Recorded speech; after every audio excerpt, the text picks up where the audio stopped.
Bill Allen, how are you doing today? I'm doing good, Brandon. How are you?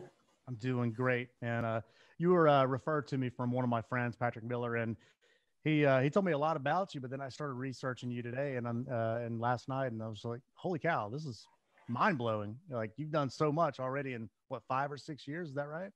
It's probably been about 5 years since I really started ramping up my business. It was like one flip a year for a few years before that. And I had a full-time job for about, I left my full-time job in 2017. So it's only been about 2.5 years since I left that. So Yeah, yeah. dude, that's incredible, man. So you own a business called Blackjack Real Estate that flips houses, and I know you have a few other things you're doing. We'll go into in a minute, but you're flipping over 200 homes a year, and it's a veteran-owned business. You are a former Navy pilot, so why don't you tell us a little bit about being a Navy pilot and why real estate and flipping houses and so on?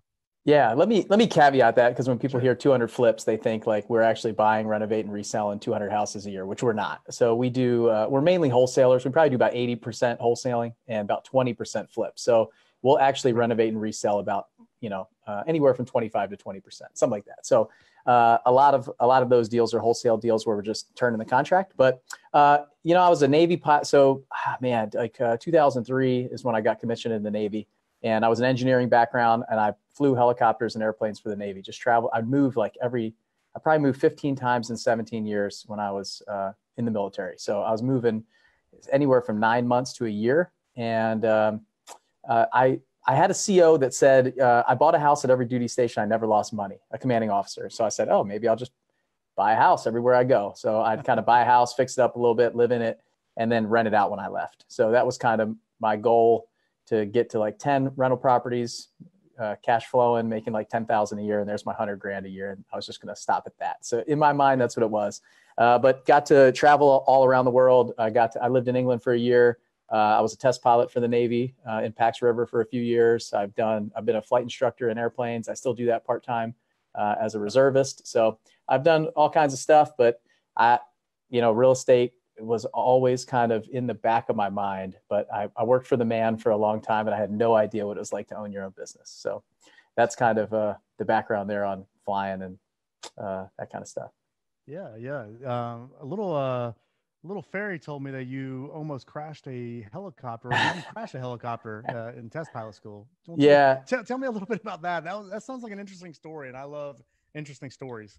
Yeah, so I went to test pilot school in England, and we send one American guy there a year, whether it's a helicopter guy or a fixed wing jet guy. So I was a helicopter pilot, and we send like one helicopter pilot every 3 years.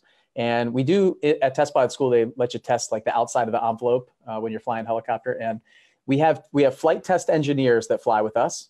So and then we have pilots. So we didn't have enough flight test engineers, so I was out doing like copying down data for an Australian guy that I was flying with.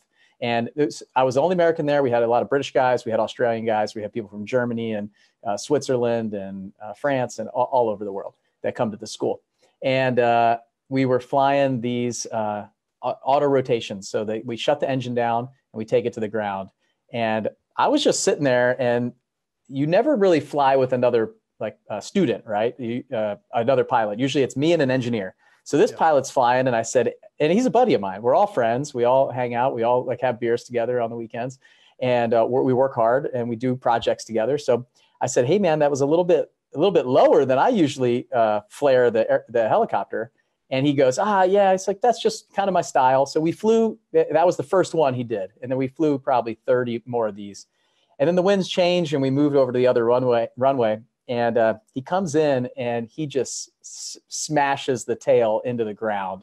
And fortunately, he kept flying this thing all the way to the ground. But basically, I don't know if you guys are like watching on YouTube or whatever, but you basically like flare the nose of the helicopter, slow down, and he just like crushed the tail into the ground. We could have flipped the helicopter over.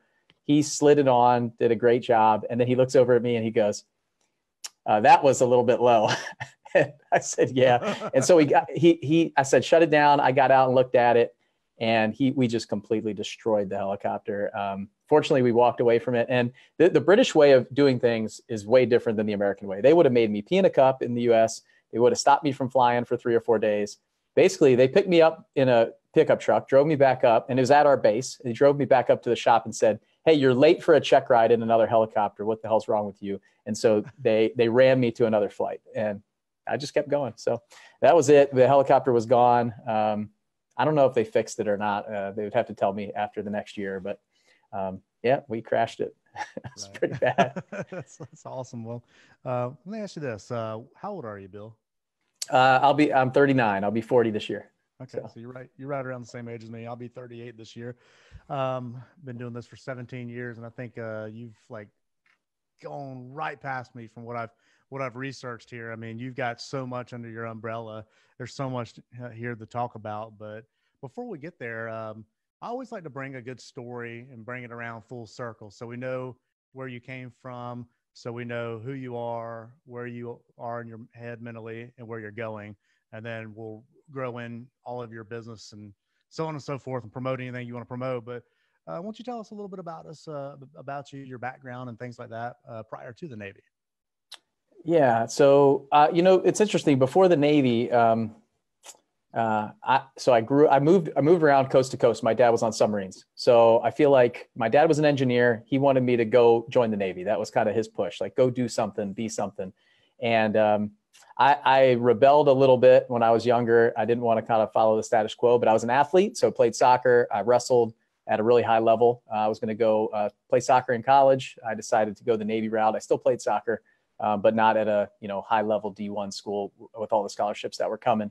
And that was kind of the balance that I had. Always been kind of somebody who wants to explore the envelope, if that makes sense, like really push the boundaries and limits, obviously. And so, I was always just working really hard to accomplish my goals. And I saw my dad, we didn't have a lot of money when I was growing up. I saw my dad build an engineering company out of our basement. He basically started a company. We didn't have any money at that time. I remember that they were kind of struggling to make ends meet, but they put us in the best schools, the best communities, areas that we probably didn't fit in when we got there. And he eventually made it. He did really well, built a great engineering business. And, but it was kind of late in my life. It was around when I was getting to college that he was available. Normally he'd just be working nonstop. And so I remember saying at the time, like, I want to do something like that at some point in my life. But for now, like, I was single for a long time. It was wife and kids before I really said, I really figured it out. So I don't know, maybe that's a roundabout way of saying a little bit who I am, but I definitely am like this type A personality, hard charger. I always want to be the best of the best. I'm always like battling to be the number one person wherever I am. You put me in a room with a bunch of other high achievers, I'm going to try to figure out how to outwork them, outsmart them, grow faster, bigger, stronger, that kind of stuff. So, dude, that's badass. I love it, man. I'm the same way, man. I mean, we're never done 200 homes a year, or 200 homes a year, 80% wholesales, 20% flips. But, we were flipping 150 homes a year at one point. And man, that's tough. That's tough. So leading into that, I want to go back to 5 or 6 years ago when you started Blackjack Real Estate. I know you gave us a little bit of the story there, but why don't you fill in the pieces and let us know what that was like, going from a pilot in the Navy to real estate for your first year and doing one home at a time. Yeah. So I was always investing in the stock market. I was an index fund investor. That was kind of what I thought would make me a millionaire. Like, I looked down the road, I would just want to be a millionaire one day. Right. Yeah. And it had never crossed my mind that people were doing it. I never met anybody who did it in a year or 2 years or, made $1 million in a year. These kind of folks, it just never crossed my world. I saw my dad build $1 million engineering company, but I saw how hard he worked, and it was like 15 or 20 years that it took him. And so I thought that was just normal. And so, when I was working for the Navy, I was making somewhere between 60 and once I got a little more senior, I'm probably in the $100,000 a year. And I thought that was really good. Like, making $100,000 a year, I thought was it. So, I would live off less than I made. I read a bunch of blogs. I was a pretty cheap guy. I still kind of am. I don't really spend a lot of money unless I look at everything as an investment. So I knew that I lived on about 55% of what I made, and the rest of it went into savings, investments, things like that. And I just watched my net worth it was like slowly ticking up, and it was kind of boring. So at that time, I bought a rental, and I was going to fix up this rental. My realtor said, "Hey, you could sell this house and make some pretty good money after I fixed it up to rent out." And I said, she just wanted the second commission, And I said, okay, let's try it. And I ended up making 43 grand on that house. And that was when the light bulb really like blew up for me. It was like, holy crap, you can make $43,000 in like 4 months. What could I do if I really applied myself here? So that was the first flip that I had done. And I was active duty. I was a test pilot in Pax River, Maryland, in Southern Maryland at the time. And I was doing it on the side. It was just like a side project. I would still work on the houses on the weekends and stuff like that, and just chip in here and there. And so I started looking for another one. It took me like 6 months to find another one. So then I did another one. So it was like one a year for the first 2 years. And that's when I listened to a podcast like this. I heard somebody talking about how they have systems, they don't see a house and all of these things. And I said, well, hey, this is pretty exciting. I'm interested in doing something like this, but I don't know how. And so I linked up with this guy. I paid him a bunch of money, and that got me into a room with people who were making $1 million in a year. Mm-hmm. And that's just when you sit next to somebody who you wouldn't recognize on an airplane, you wouldn't ever think that like they're just like you, they have the same morals as you, the same ethics, they're great people, down to earth people, they're not flashy. It just, when you see a projection of what's possible for you in someone else, it becomes possible, right? And that's what happened. So I just saw it. I said, well, if he can do it, I can do it. And then I started basically just ripping off everything that he was doing. And these two guys were doing basically. So these were kind of like my mentors, and I got access to their documents, to their systems, to their processes, to their email blasts, to all the tricks that they were using that they built up off the last like 10 years. It took them 10 years to get to there. And I said, well, I can take their 10 years and just take all their experience and just condense it down into a year or two, and I can get there faster. So that's what I did. Dude, would you agree that access is everything? The mentorship, the masterminds, or whatever you want to call it, that is everything. That your network, that's what makes you grow, right? Number one thing, like absolutely. And really my biggest thing is like, why do we always try to just reinvent the wheel over and over? So I can relate it very well to the military. In the Navy, we go, as pilots, we go from command to command. They move us. 3 years is about the max that you stay there. And so you spend the first year or two just trying to figure out what the hell you're doing. And then the next year or the next 6 months, you figure out, you start to get some skills and start becoming like understand what's going on. And then you might have 4 to 6 months in the squadron before they kick you out, where you know everything that's going on. And I saw it as a test pilot. You show up, and the only people that really understand what's going on are the people that have been there for 10 or 20 years. So you keep like moving around and reinventing, like you bring somebody new in all the time. Like, so why do we keep doing that? In England, they keep the subject matter experts in the squadron if they want to stay for 10 years, 15 years, 20 years. These guys are like the corporate knowledge. So for us, like if I can just transfer information from one person to another, it's the fastest way for me to say, this guy's already proven it. He's done it. He knows what's happening. Just give it to me. Like, why? I'll pay for speed. I'll pay for growth. I might be a little biased because I bought in the beginning, but honestly, I was the cheapest person in the world, and I was stroking a check for $25,000. I was like, that's a car. My mind didn't work right because people look at it as an expense, not an investment. And there's no better investment to make for me, the way that I work and operate, than in myself. Right. So I know that if I'm going to bet on myself, there's no other bet I'd rather make than that, because I can control it. Yeah, dude, that's so good, man. I mean, I couldn't agree more. I think with real estate, there is a negative connotation with mentors or gurus or investors teaching other people, and unfortunately, some people have been taken advantage of. But let's face it. I mean, if you want to rapid scale your business and not wait 10 to 12 years to become a millionaire, you got to hire somebody. And I'll just say from my own experience, I started off I guess 17 years ago, I mean, I started off before flipping became a major thing. And I got to the point where, before it was on HGTV, before it was on all these different shows, these reality shows, I was doing it and I was just blood, sweat, and tears. I didn't know what the hell I was doing. And then by 2008, I lost everything because I was over leveraged. I couldn't figure it out and do it the right way. But to have somebody take you by their hand and to show you, save you so much time, pain, trouble, yada, yada, yada.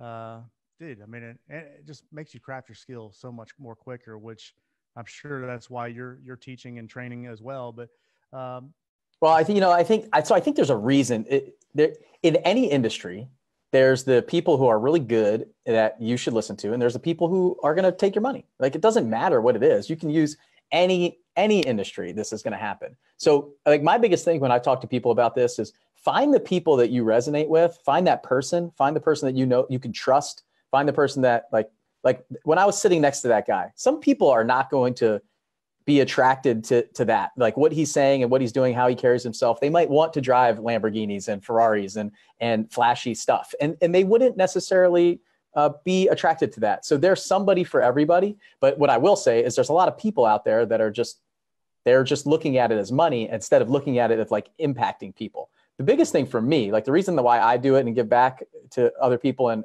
I'm going to charge for my time too. There's no doubt about it. But it's because those people poured into me. So I'm creating, like, it's so cool. It's like becomes like this family tree almost, it's like you got this grandfather and now that has the kids and then those kids, and you just see the impact that you can make on other people. And we also have a business that doesn't necessarily compete with everybody else. Like Tesla's not going to do this and McDonald's not going to do it. And all of these other companies, they're not going to share what they're doing, but we have the ability to do that because we don't all live in the same backyard and I'm not taking over the entire world. So I don't know. It's there's definitely I had a negative connotation to coaching and training before this because that's what so many people like complained about and were talking about. They just like follow the wrong person. Just, hey, take ownership of that. You gave the wrong person money. That guy scammed you out of money. So just find somebody that you like really resonate with. That's what I always tell people. And I mean, it might be me, it might be you, it might be somebody else, but find your people and stick with your tribe, Absolutely. Yeah. I love that word too. Tribe. So you're not trying to compete with everybody, but you're not necessarily trying to take over the world, but you are taking over. Let me read the list: Pensacola, Florida; Chattanooga, Tennessee; Nashville, Tennessee; Huntsville, Alabama; Bowling Green, Kentucky; and I'm guessing Spring Hill, where you live over in Tennessee as well, right? Yeah, we don't do much business in Spring Hill. It's just a little bit too nice. We might get a house or two down there, but it's like Metro Nashville, So there's still so many deals that come from all these areas. Like there's hundreds of deals you don't even know are happening in all those cities that I never even see. So usually I'll look at all the wholesalers lists that, I'm on everybody's list. They send out deals and not even in our database. So I don't know. I'm much more of a collaborator than a competitor. Dude. But I am competitive. I am highly competitive. So if there is one that's on our list that it gets emailed to me, you'll believe my COO gets it forwarded to him, and I say, hey, what happened to this one? Why didn't we get it? But I'm happy to help. I love helping people. So yeah. I tell all my coaching clients, I say, hey, don't compete. We just need to collaborate with one another. And you did. You just took the words right out of my mouth. All right. So Blackjack Real Estate, you guys are serving a lot of homeowners. I actually had a chance to scan your website. You guys are doing it in a little bit different fashion. I found some cool little pieces on there I want to talk to you about. But, let's go into Blackjack and go into your HGTV story, and then we'll kind of lead up to more and more cool stories from there. How about that? Okay. That sounds good. Let's see. So you think you're talking about a house that I lost some money on, huh? Looks like it. What, 70 grand, right? Yeah. So, I'd say the biggest thing that I've learned over the past couple of years that hopefully your listeners can take from this is to really like develop your niche, like know what your core focus is and stick to it. And I was in the beginning of all this, I was kind of a deal junkie. Basically everybody would send me something and I was always like in my background when I was a kid, I'd always try to take $1 and turn it into $2, whether it was like selling candy at middle school that I almost got like kicked out of school for. I had a whole shop that I set up, or mowing lawns, or like taking golf balls and cleaning them up and reselling them, whatever it was, like all these schemes and things that I had to make money. And I feel like when I came into real estate, all I saw was dollars. There's so many shiny objects all over the place, right? So I still own some land from like 2015 that I didn't know what I was doing when I bought it. And hopefully it's going up in value and I'll eventually sell it. In fact, my COO today said, hey, I think this is worth a lot more than you think it is now that we know more about land. So so I was just saying yes to just about everything. So we started buying some of these like bigger flips, like more luxury type houses down in Pensacola. So I bought this one that it was a lottery winner. She had won the lottery. They won like $1.8 million in the lottery.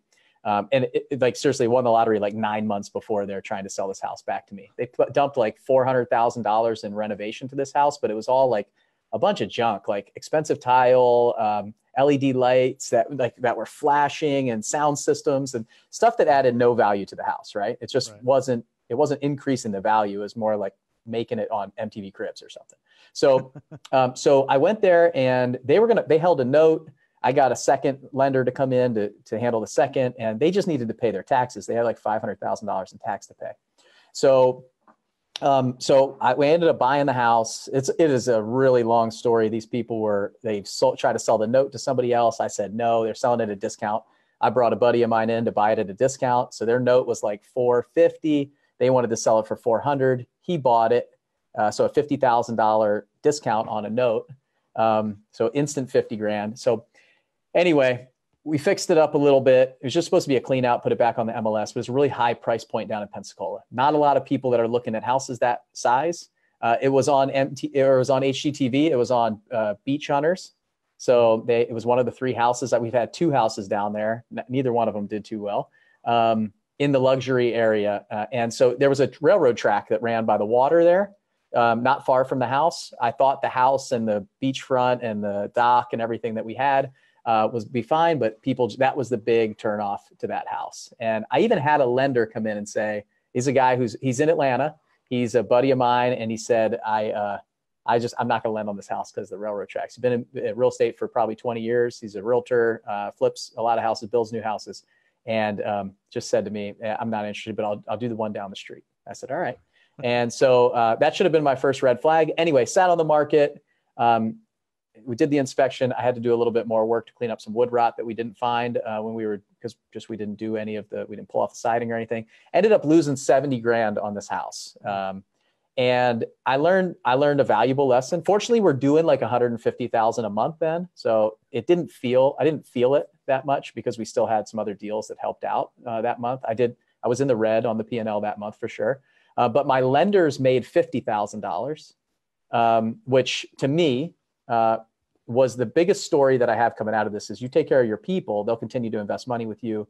You do the right thing. You stand by your word. Neither one of these guys know now because I've told the story from stage a couple times. And I actually just talked to a buddy of mine who had the second. And I said, hey, you know that story that I told at the event that you just attended? That was the house that we did a deal. He's like, yeah, I was wondering. But they never know and they'll continue to invest with me. So I didn't go to them and say, hey, guys, can we adjust the interest rate? Sorry, I can't. I lost money on this. I need to not pay any interest, stuff like that. And that's just about doing the right thing for your people. So that was a big one. Lesson I learned, we stick in the first and second time home buyer areas, these more expensive houses. I lost about $120,000 that year on 2 houses that were over $500,000-$600,000 houses in that area. So just a mistake. Right. Yeah, I agree, man. It's sometimes you will lose money. A lot of people think that if you just go slow and cautious, you won't. But every once in a while, you'll get into a deal where either contractor screws you, or maybe you bought something that was a quote unquote a dud next to the railroad tracks. You were bullish on it, but it really kind of bit you in the ass. Last year, I lost $38,000 on a project. I've been doing it for 16 years at the time, and I've never lost money on a property.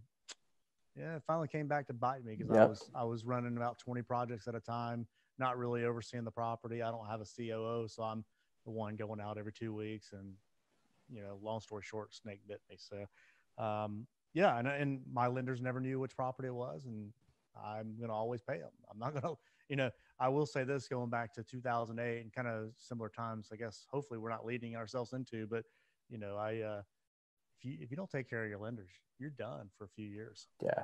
I mean, private money is key right now, right? So as the lenders are pulling back, as we do this podcast, I spent my whole day yesterday dealing with stuff like that with our members, with some of the lenders that we work with inside of my group now. It's like they're coming off of the 100% financing. People are expecting to have that all the time. It's really that relationship, the people relationship is what this business is all about. People think it's about real estate. Like, no, it's about people. You take care of people, do the right thing. It's the sellers, it's the buyers, it's the lenders, it's everybody, it's the contractors, it's all that stuff. We take care of each other. We're going to run a good business. Yeah, absolutely. Well, let's keep moving forward. So it was a one-man show for a while. How long was it a one-man show?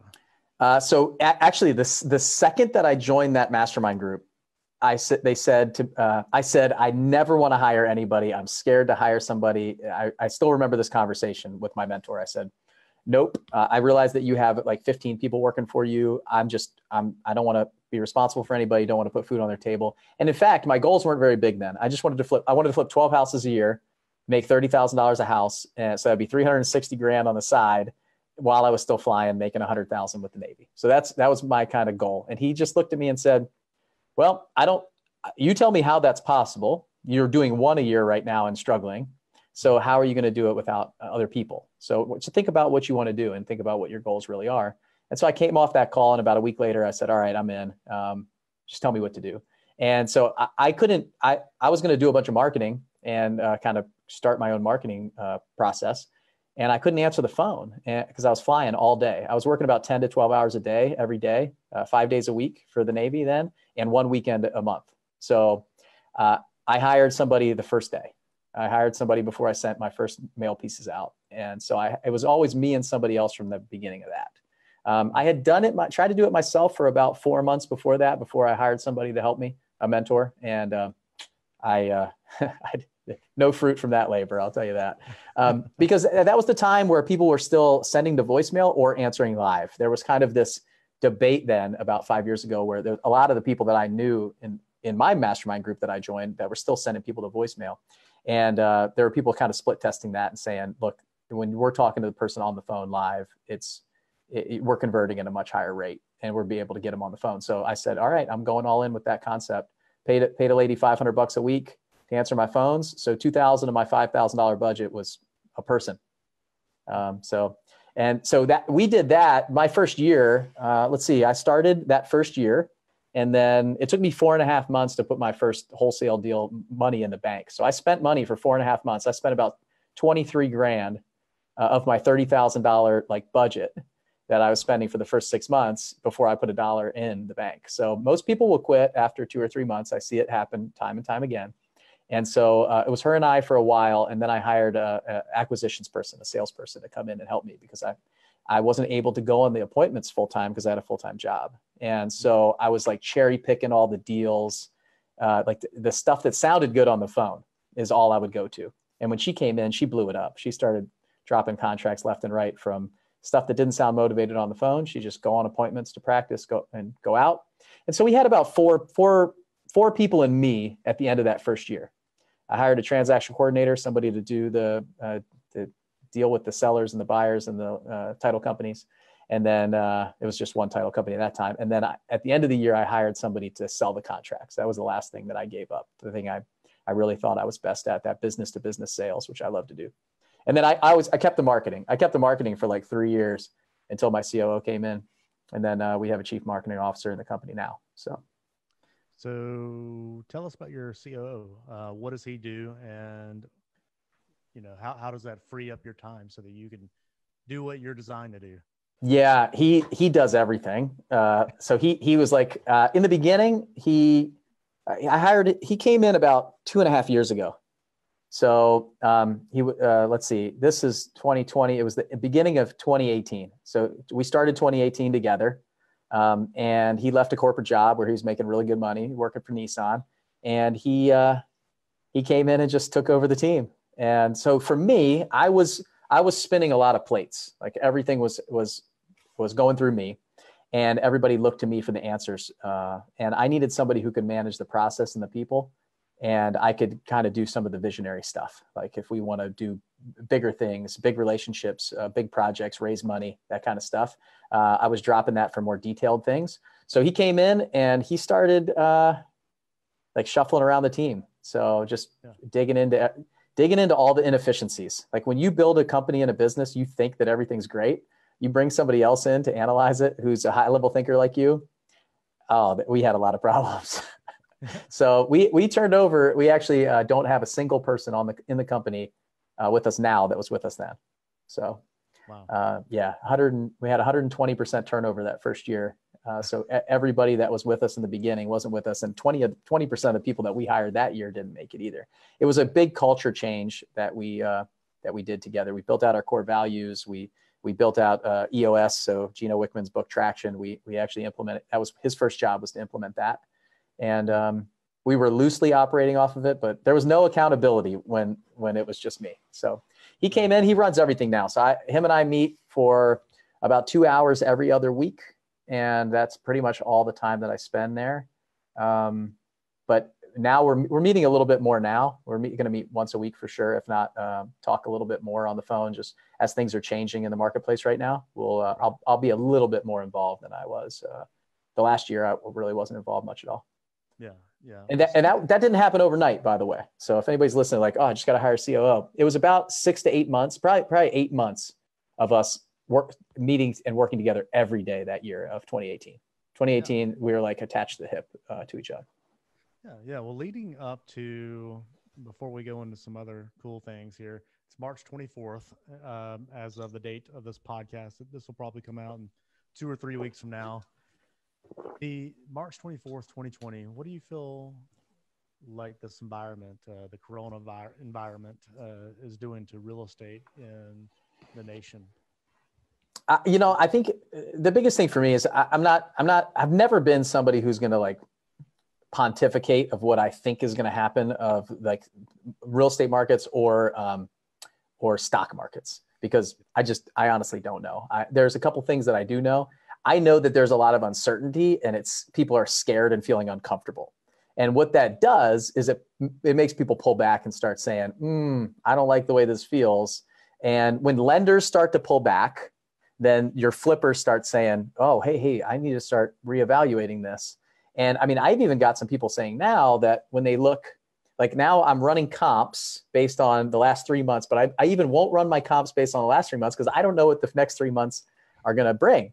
And they're like, dude, a month ago, you didn't know what the next 3 months were going to bring either, but you still ran your comps that way. Like at some point, we've got to decide kind of what's happening. Right now, there's so much uncertainty that it's just fear. Like a lot of it is fear driven, and I feel uncomfortable. Like some people's, like the companies in the stock market didn't change their valuation. It's just the fact that you feel like your net worth is lower right now because of how much the stock dropped. So I feel like I have 30% less money. I'm also not leaving my house, so I'm holding on to my money a little bit more. So there's people that they make decisions based on all these emotional triggers. And what it does is it kind of there's this domino effect. And so, I feel like my company is in a really good position where like we're in a great cash position. We're profitable. I can run a couple months with my team and my staff and continue to market and all of these things. I got people that I help, we coach and mentor people all over the country right now. And they're like, I'm not sending any mail. I'm like, I'm not changing anything. I'll change some things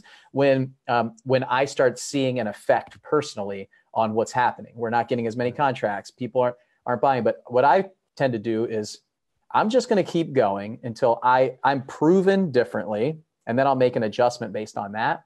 We're adjusting some of our offer profiles based on what we think our buyers are going to want to do. So the best thing about a wholesaler for me is we have thousands of people on our buyers list in all these cities, and it just takes one person to buy one of these contracts. So I need one person. And it's not like we're doing 1,000 deals a month. We're doing like 20 deals a month. So I need one person to buy 20 different contracts per month. And if we start seeing adjustments and changes, we'll adapt. So, I don't know what, I don't even like, if you asked me this last week, we would even be having a different conversation than right now. Like if you asked me this on Thursday, I wouldn't even say, yeah, all the lenders are going to pull back the way that they did. So it's evolving so fast that I really hesitate to say what's going to happen a week or two or a month from now. I think we probably have like a couple months of uncertainty. And then I'm hoping, and I really do think that the demand of houses and buyers is strong enough to be able to come back out of this in the future. So I want to be in a place where I'm building my infrastructure, built business, lead volume, all of that stuff. I'm going to continue to build that up so I can explode out of the gate when other people are still sleeping. That's a good thinking. That's a good way to think about this, because right now, it's a long story. We're not going to tell my story. We're talking about you, but what I experienced in '08 was a lot of uncertainty, a lot of people freaking out, a lot of distress, and then some lending relationships put me out. But what I experienced was, if I, within a year, within a few months to a year, it's like everybody was ready to sell. Like they were just so fearful. They're calling people up that I knew that were buying homes up, the wholesalers of that day, a decade ago, 12 years ago. There's so much there's so much money to be made in the next upcoming several months. If you're an opportunist and you don't quit, you keep doing what you're doing, you're going to be able to go right out the gates, guns a-blazing, just ready to go. You're going to make so much money if you don't stop and if you just don't give up and you keep moving forward. So that's why I'm excited about a recession, because it weeds out the weak. Talking about competition, going back to that, trying to be the best you can. The competition, I always like collaboration more than competition, but the competition has become so fierce for the first time in 17 years I've ever seen it. So many wholesalers now, so many flippers. A lot of them are just newbies and novices, and they're just trying to get rich quick. They're not really trying to serve the public. They're not really trying to serve anybody except for themselves. They're not helping anybody necessarily. They're just trying to make a quick dollar. I'm so grateful that they're going to be out of business. I hate to be like that, Yeah. but I'm going to make a public statement. Like, it just makes it so much easier for a professional like you and I that actually does have integrity, that wants to help people, that wants to just really serve them. So I think we have three people. The way I look at this, so you have three like buckets here right now. You've got the person who's got a stable business, strong foundation, has cash reserves, has been making money for a couple of years, is financially ready to go through something like this. And this could be real estate investors, it's business owners, it's anybody. I mean, I've got my kid's school that's saying, hey, we're going to keep charging you for daycare, even though we're closed. I'm like, I can't keep charging my customers when I close my doors. This is like, that's not my fault that you haven't profitably run your business for the last few years. You don't have enough cash reserves to continue to pay your teachers. I'm going to do it because I don't want to lose the daycare. But it could go for anybody, like the pizza shop, all these things. Like if you only have 2 weeks of like payroll to continue, you're in an issue. So you have the people who have strong foundation and they're set up. You have the people who are somewhere that don't, right? They're doing it, they're in the business, and they're like rapidly scaling, or they were growing and they were saying like, a year from now, I'll start to be profitable, or like I'm building that. So if this happened to me a couple of years ago, I might be in a little bit more of a jam than I am right now. We had last year, the word for me was stability, like really stabilize and make sure that we have a good foundation built and get ready for something like this. And then you have the people who are just getting going.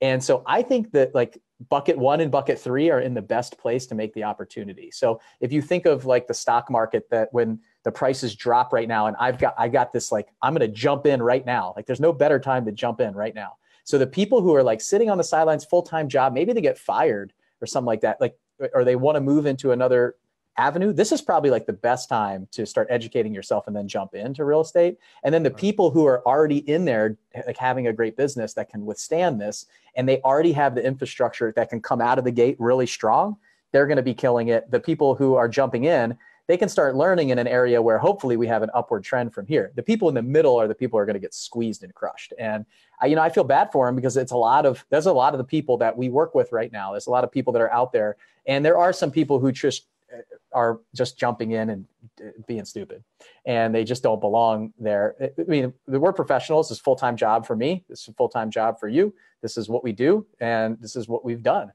And then we've got people who are kind of building their house on a weak foundation, just trying to pull money out and drop it, just stuff money in their pocket. And there's the people who are overpaying for the house and, over leveraging and doing all those things, that they're going to get bit in this, I think. So that's where I think we are.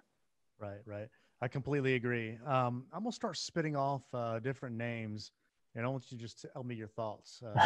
Okay. Yeah. Not people, but okay. Stuff that I found on stuff that I see that you're doing. Tell me about Blackjack Gives Back.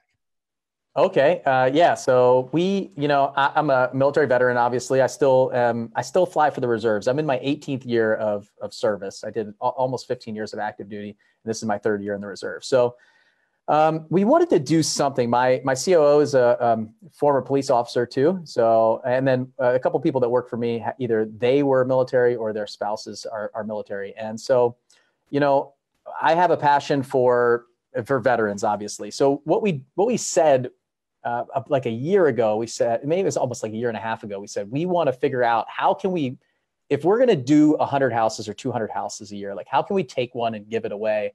So, so what we did was we bought a house last year, and it was a cheaper house somewhere, like, I think we bought it for 30 grand. And then we're fixing it up right now. And the plan is we'll give it away to a combat wounded or Gold Star veteran. So combat wounded vet or a Gold Star vet. And we're working with a charity to do that. So what we'll do is we raise all the money, we did all the work, and we'll fix up the house. And the house will be worth like somewhere between 110, 120,000 when we get done. We'll give it away mortgage free to somebody. We said, like, we don't know how to give it away. We don't know who to give it to, right? It's just not fair for us to pick somebody out of a hat or something. So what they do is they'll vet the person. They have a list. They'll put it out, and they'll take somebody's application, and then they'll also manage that that vet for 3 years. So it'll get deeded over in 3 years if they meet the requirements. Because I mean, somebody could just take a house, turn around and sell it again, take the money and move. So what they do is they make sure that they follow the plan, they counsel them for 3 years, and then they give it away to them. So we wanted to do one last year. This house, like the logistical, it's a challenge to figure out how to get the grants and get people to donate their time and money and all this stuff. So we essentially just are raising all the money, or we're doing it. We're putting our money, company money, back into it this year. And we should be done in about a month, actually. When this comes out, it probably won't be far from where that first house we gave away. And we wanted to try to do like 1, then 2, then 5, then 10. So like my big dream is that we give 10 houses away per year. It's become a bit of a challenge. I think we found another charity that has the scalability to do that. Part of it was the partnership that we have. And there's nothing wrong with the charity that we're working with right now. It's just the way that we want to do it. I want to be in control of the house until it's done. Usually they take it over and they hire somebody to do the work, but we want to do it all in-house. So, dude, right on. What an incredible mission. Going on for another mission, Operation Underground Railroad. Yeah. Dude, this is freaking badass. Just tell us all about it. I saw this and I got chills. Yeah. So Operation Underground Railroad is a organization that rescues kids from sex trafficking, sex slavery. And they also do some fight against organ harvesting, and then labor trafficking. So a lot of human trafficking for labor also. So it's not just sex trafficking. But I mean, these guys are kicking down doors and rescuing kids. There's previous Navy SEALs, CIA, Department of Homeland Security folks. I've met some incredible people with this organization, people I used to fly around in the back of my helicopter in the Navy. And they're just doing some awesome stuff. There's also, they set up aftercare with everywhere that they go before they go into any operation. And they're doing it here in the US and overseas. So I got introduced to them by my mentor, and it's just an incredible organization. I'm the Tennessee volunteer director. So anybody that volunteers in Tennessee, they'll come through me and talk to me or my assistant. We just try to raise money, raise funds, and raise awareness for the organization. So it's an incredible mission. The biggest thing, if anybody's listening, you can go to ourfilm.org and check out the documentary that Russell Brunson, another mentor of mine, put together a 2-hour documentary on it that he goes through everything. You can learn all about the organization. It's an incredible mission. Most human trafficking, sex trafficking organizations do mainly awareness to learn about it. These guys are doing it all: awareness, kicking down doors, operators. That's what kind of drew us to it. Me and my COO, Nate. That's just one day he just said, "Hey man, we got to get more involved here." And we are. So we do a lot of different like fundraisers here around Tennessee and Nashville. Excellent. All right. So 7-figure flipping. I saw the website, -2, a veterans conference, yearly masterminds, podcast. What do you not do? Do you wear a cape and fly too? I get to fly for the Navy, but I don't wear a cape. No. Awesome. Yeah. We're doing a lot of things. So it's busy. Sure. That's one of the reasons why I have a COO, because he takes that stuff off my plate. So all the blackjack real estate stuff, I don't have to deal with that stuff. So now I get to go do the fun stuff like you're talking about. Yeah. And then I'm sure this is your passion, because just hearing you talk, I can tell you like to mentor and coach people. So why don't you tell us a little bit about your podcast, your mastermind, your coaching enterprise, and just tell us who, what, when, where, why.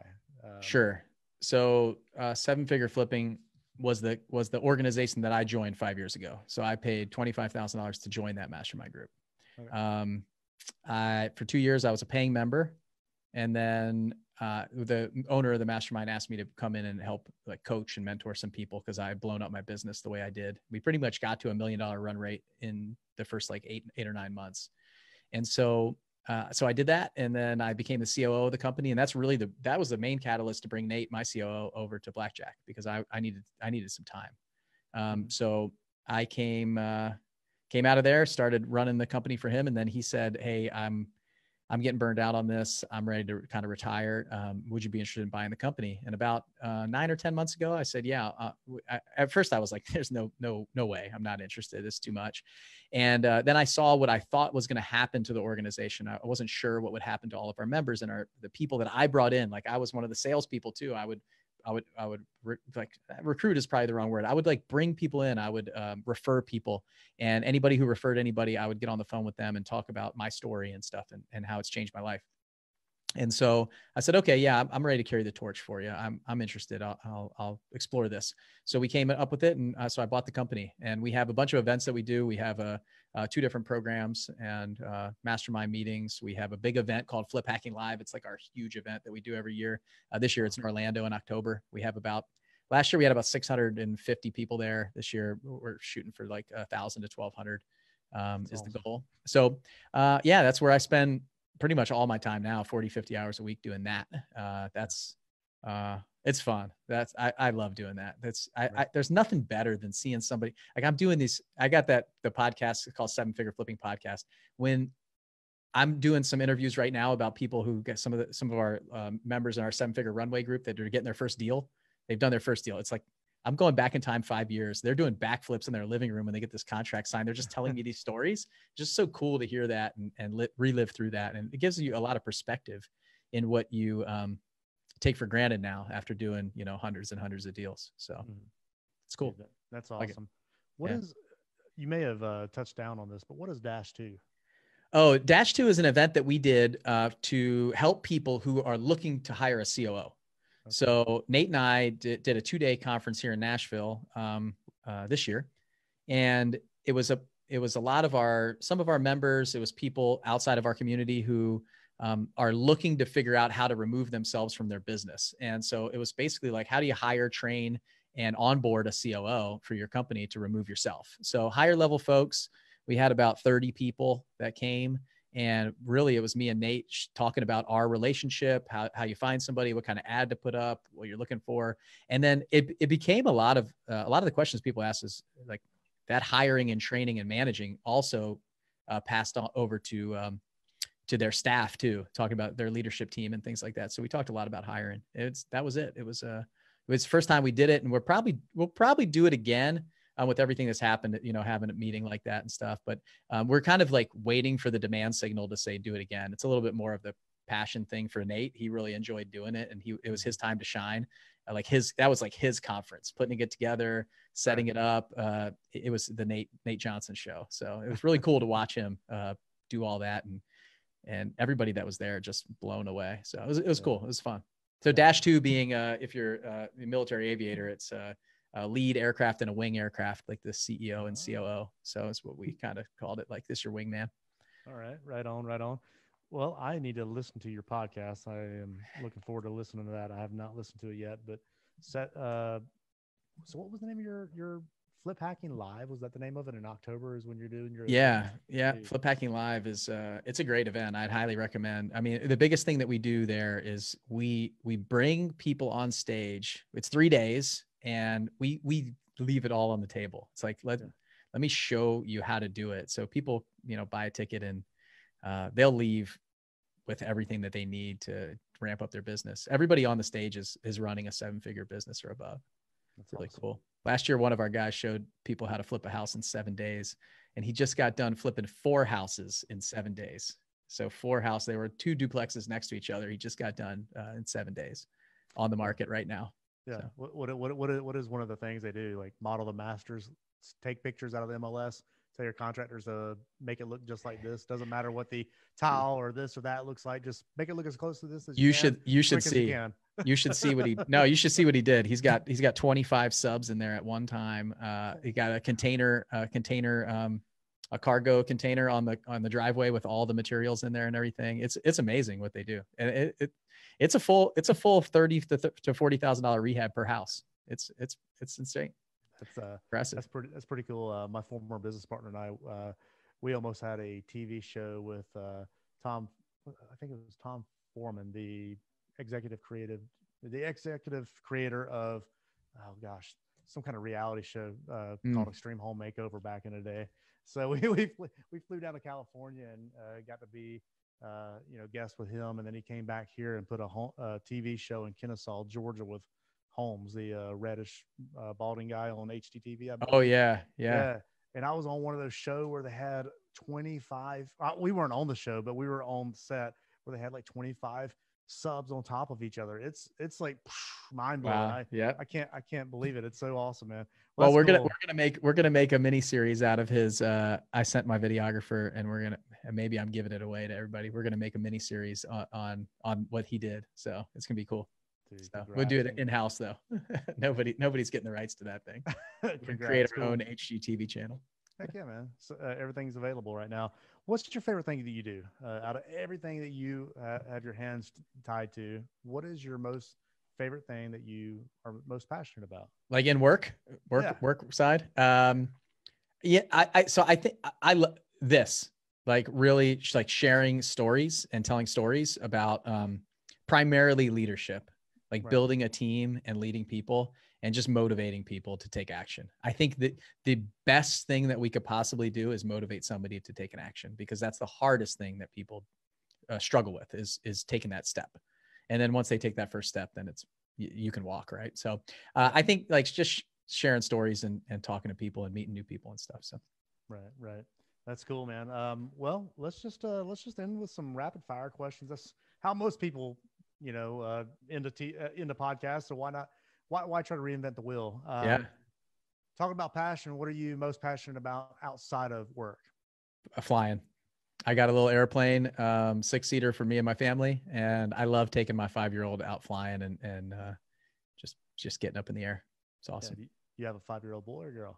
I have a 5-year-old boy. I have a 5-year-old boy, a 3-year-old boy, and a 2-year-old boy. So, oh man, 3 boys. Awesome. My house is crazy. I bet. I've got nothing but girls, and we've had 2 female dogs, and one had to be put down a few years ago. And I told my wife, next time we get a dog, I'm getting a boy. She said no. So she went out of town several months ago, back in September, and she came back home to a male Yorkie. Oh wow! she didn't talk to me for a couple of days. But oh man, now I wouldn't even know what to do with girls. I have no idea. We got a boy dog. We got boys. It's I have a brother. I grew up with a brother. No girls in the house ever. I don't know. Yeah. I don't know what to do. I hear you. What is your favorite movie and why? I'm a pop culture junkie, so I like to ask. Books, movies, documentaries. Yeah. So I saw this on your list, and it's a tough one. So I always say, like, there's a movie that I've watched 1,000,000 times, and it's American Pie. And why? Because it is hands down the funniest movie I've ever seen, and I still watch it. And I still think of where I like in college with us watching it just nonstop. So, it's probably not the most. I don't know. It's probably not the answer. Most people are probably thinking like, oh, he's probably got some like, I don't know, entrepreneurship movie or Top Gun or something like that. I didn't even watch Top Gun until after I got my wings. Yeah. So I do like watching Top Gun though. It's kind of fun. But American Pie is the movie that I love. There's a bunch of movies that I've seen. I love movies. I'll watch a movie 10, 20 times if it's really good. It's just a good way to disappear, especially from any stress that you have during the day. Like, it's either that or become an alcoholic. And I don't really want to become an alcoholic, so watch movies. Yeah. What's your favorite book and why? So my favorite book right now is Extreme Ownership by Jocko Willink. I absolutely love this book for leadership. It is we added it to our team core values, my core values, after I read it, and I've read it a dozen times. I actually paid for him to come speak at our event last year. It was amazing to listen to him. We brought his team in to train some of our high-level mastermind members. I'm all obviously I'm a Christian too, so usually I answer that question other than the Bible. So that's how I answered it. So, but yeah, Jocko Willink's Extreme Ownership. If you haven't read it, highly recommend it, and I recommend listening to it because him and Leif read it, and it's just some powerful stuff. It's really awesome, especially that powerful voice of his. yeah, he's the same guy in person. I'll tell you that. Got to spend some time with him last October at our event in San Diego, and he's an interesting character. So right nice guy though, really nice. Yeah. If you could give advice to your 20-year-old self, what would that advice be? Get started earlier doing this. Like you're 20, you're old enough. Jump in and do what you do now. Like I'd say I was this like closet entrepreneur. So but I just didn't know it. So if I could give advice to anybody, I'd say it would be the advice to the parents out there. Like know how to identify the entrepreneur in kids. We're like the 1% of the world, right? That's going to change the world. So figure out what that is. I did a podcast recording with Gino Wickman on his book, Entrepreneurial Leap. And that book is about identifying, are you an entrepreneur or are you not an entrepreneur? I would encourage all parents out there to read that book so you can identify kids that are in your Boy Scout troop, kids that your kids, anybody they come across, are they entrepreneurs? And if they are, like give them the push to take that leap, because I wish that I had started earlier. Obviously, your journey is your journey, and the path that you take, there's a reason for all of this. When I look back, like everything was by design. But if I was 20, I'd say, man, I wish I could just explore that. Like you were trading baseball cards and selling at baseball card shows and doing all of this stuff. You were an entrepreneur from the beginning. Why didn't you explore that earlier? So what about last year? What advice would you give yourself last year? Stack more cash and prepare. I honestly don't think I would do anything differently. I really love, I think we're put in these places, we're put in these challenging situations, these scenarios, somebody quitting or somebody hiring the wrong person. Like we're put on this journey for a reason, in this path. And like, the biggest thing for me is like, when we're on the backside of this, are we proud of who we were in the moment? So like really think about the decisions that you're making right now and make sure that you can stand by it and you're making the right decision for the information that you have. And so I don't know that I would give myself any different advice than I did. Looking back, you could always rechange some of that stuff, but I just making sure that your company is profitable is probably the most important thing. And if it's not, get there as fast as you can. And really, we use profit first model in my business and stack that cash and have those reserves. So fortunately we did. Obviously I'd like to be in a stronger position than I am, like anybody, but I think we're all on this journey. So don't be too hard on yourself. Maybe that's the best advice I give myself from last year. Right. All right. Well, do you have any specific ask for your or our audience? No, there is one thing that we didn't talk about that I am really passionate about. Yeah. And it's actually probably the reason that I made this post to reach out to you to come on the podcast. And it's this veterans event that we're doing. And so I canceled it, the in-person event. I had to, I was forced to cancel it, but it's April. It's May 29th and 30th. And it was going to be in St. Louis. We had an event venue lined up and everything. And we may have still been able to have it at that time. But the problem is the military demobilized everybody. The DOD came out with a policy that there's no travel till May 11th. So people couldn't even buy tickets and get their orders approved, like their leave approved or anything. So what this event is basically like a career fair for real estate is the way I'm describing it, where I'm bringing in somebody from every aspect, like wholesaler, a flipper, real estate agent who runs a huge real estate team, a lender, a multifamily investor, a syndicator, a land developer, like somebody who does a little bit of everything. So I think this event it's all people who were active duty or are currently active duty military.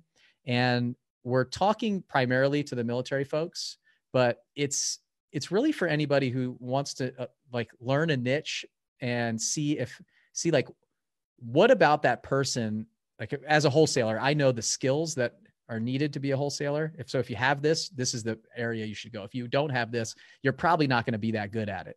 Like project management as a flipper, you need to be able to work with contractors, be okay with dealing with retail buyers, and be able to understand project management. So that this event, and then there's like wholesalers that might want to transition to multifamily. So seeing what other avenues are like. So it's a little bit of that. We're doing it virtually now. So it's going to be a virtual event. By the time this podcast comes out, the landing page will have been shifted from an in-person event to a virtual event. But it's at veteranslive.com. So you can go to veteranslive.com and just check it out. And it's not just for military members. Non-military folks can come, but we are going to be 100% of the money that we bring in for that event is going to a veterans charity. So I'm not making money for it or anything. Let me ask you this: how much are the tickets? Right now, the tickets are $199 for E6 and below, so active duty E6 below, and $299 for anybody else. And I'm not sure if we're going to adjust the pricing or not since it's a virtual event, but we're kind of talking about maybe adding in some extra bonuses and stuff. But you don't have to pay to fly there. You don't have to pay for the hotel anymore, all that stuff. And I think the speakers are they're pretty awesome, like the people that we have. Well, I'm going to do this for our audience. Whoever shares this podcast the most when it is released, Brandon, REI Society, we'll go ahead and buy 2 tickets and give that to anybody that is interested in sharing this the most so that we can spread the word. How about that? That is awesome. That's awesome. Yeah. I really appreciate that. The best thing is I'm going to have some contests going on for this thing too, because my parents wanted to donate to people to take a trip. So it was going to be their tickets, their flight, their hotel, all that stuff. So they'll be able to sponsor a bunch more tickets too. So I'll be figuring out a contest a lot like what you just did. It's awesome. It's amazing. Yeah, dude, I can't wait to help. So man, dude, this is so good. This has been an incredible podcast. And I like what you're doing with the Veterans REI conference. It's so awesome and wonderful. And you're trying to, make a mission to help and serve more people. Dude, what's next up your sleeve outside of all this? I have no idea. I will tell you, the biggest thing is I got to figure out how to unplug my mind from all this stuff. I constantly want to create, do more, be more, all of these things. And I think the biggest thing for me, the next step is now my son is 5 years old. He's almost 6. He'll be 6 in June. And I've really got to figure out how to be present for my family. Because what I said was, look, I built this incredible business. We're financially free. We're in a position where I work because I want to, not because I have to, just like I wanted to. And I've got to figure out how to make sure that there's a separation between work and family. And that's the thing that I struggle with the most. So for me, I'm a soccer coach. I'm always there at home for the kids and things like that.